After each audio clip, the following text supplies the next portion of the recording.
আসসালামু আলাইকুম, স্বাগতম জানাচ্ছি বিবিসি নিউজ আন্তর্জাতিক সংবাদে। শুরুতেই সংবাদ শিরোনাম, এরপর বিস্তারিত। ফের হরমুজ প্রণালী বন্ধ করল ইরান। লেবাননে আবার হামলা করল ইসরায়েল। হরমুজ প্রণালীতে বিকল্প রুট ঘোষণা করল ইরান। ইরানের সঙ্গে আলোচনায় যুক্তরাষ্ট্রের প্রতিনিধি দলে যারা থাকছেন। এখন বিস্তারিত। আপনি যদি ইসরায়েলের ধ্বংস চান এবং মুসলিমদের পাশে থাকেন, তাহলে ভিডিওতে লাইক করে চ্যানেলটি অবশ্যই সাবস্ক্রাইব করে দিবেন এবং আপনার মূল্যবান মতামত অবশ্যই কমেন্টে লিখে জানিয়ে দিবেন।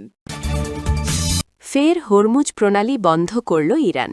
যুদ্ধবিরতি লঙ্ঘন করে লেবাননে ইসরায়েলের হামলার ঘটনায় কৌশলগতভাবে গুরুত্বপূর্ণ হরমুজ প্রণালী দিয়ে তেলবাহী ট্যাঙ্কার চলাচল আবারও বন্ধ করে দিয়েছে ইরান।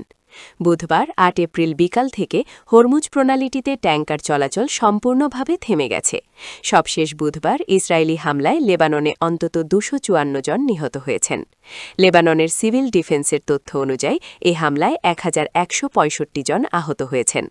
ইরানের আধা সরকারি বার্তা সংস্থা ফার্স নিউজ এজেন্সি জানিয়েছে, যুদ্ধবিরতির শর্ত লঙ্ঘন করে ইসরায়েল লেবাননে হামলা চালানোর পরেই এই সিদ্ধান্ত নেওয়া হয়।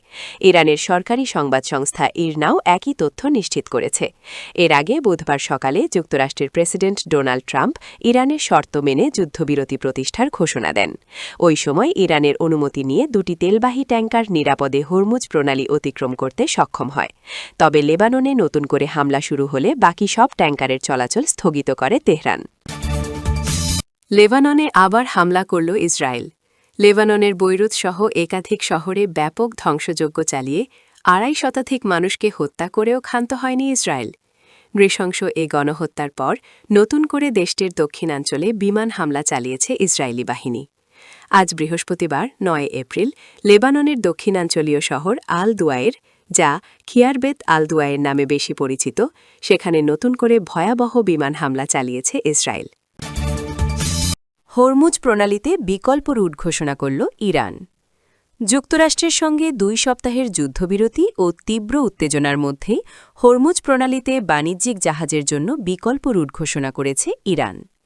সমুদ্রতলে পেতে রাখা সম্ভাব্য মাইন এড়িয়ে জাহাজ চলাচলের সুবিধার্থে হরমুজ প্রণালীতে নতুন ও বিকল্প রুট ঘোষণা করেছে দেশটির রেভলিউশনারি গার্ড কোরের আইআরজিসির নৌশাখা। বুধবার ৮ এপ্রিল ইরানের রাষ্ট্রীয় সংবাদ মাধ্যমের বরাত দিয়ে এ তথ্য জানা গেছে।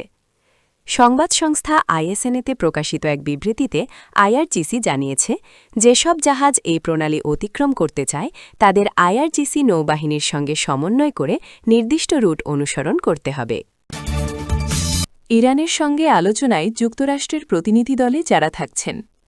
যুক্তরাষ্ট্র ও ইরানের মধ্যে প্রস্তাবিত শান্তি আলোচনায় যোগ দিতে পাকিস্তানের রাজধানী ইসলামাবাদে এক উচ্চ পর্যায়ের প্রতিনিধি দল পাঠাচ্ছে ট্রাম্প প্রশাসন। বুধবার ৮ মার্চ হোয়াইট হাউসের প্রেস সেক্রেটারি ক্যারোলিন লেভিট সংবাদ সম্মেলনে জানান, এই গুরুত্বপূর্ণ আলোচনায় অংশ নেবেন মার্কিন ভাইস প্রেসিডেন্ট জেডি ভ্যান্স। তার সঙ্গে আরও থাকছেন নবনির্বাচিত প্রেসিডেন্ট ট্রাম্পের অন্যতম শীর্ষ ২ উপদেষ্টা জ্যারেড কুশনার এবং স্টিভ উইটকফ। ক্যারোলিন লেভিট সংবাদ সম্মেলনে আরও জানান, আলোচনার প্রথম দফার বৈঠকটি আগামী শনিবার ১১ এপ্রিল স্থানীয় সময় সকালে ইসলামাবাদে অনুষ্ঠিত হবে। সরাসরি এবং সশরীরে এই বৈঠকের মাধ্যমে ২ দেশের মধ্যে চলমান উত্তেজনা নিরসনের পথ খোঁজা হবে।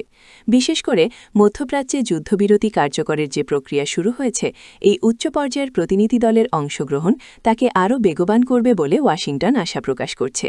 জেডি ভ্যান্সের মতো গুরুত্বপূর্ণ নেতার পাশাপাশি জ্যারেড কুশনারের এই প্রতিনিধি দলে থাকা বিশেষভাবে তাৎপর্যপূর্ণ হিসেবে দেখা হচ্ছে, কারণ মধ্যপ্রাচ্যের রাজনীতি এবং কূটনীতিতে কুশনারের পূর্ব অভিজ্ঞতা এই জটিল সংকট সমাধানে বড় ভূমিকা রাখতে পারে বলে বিশ্লেষকরা মনে করছেন।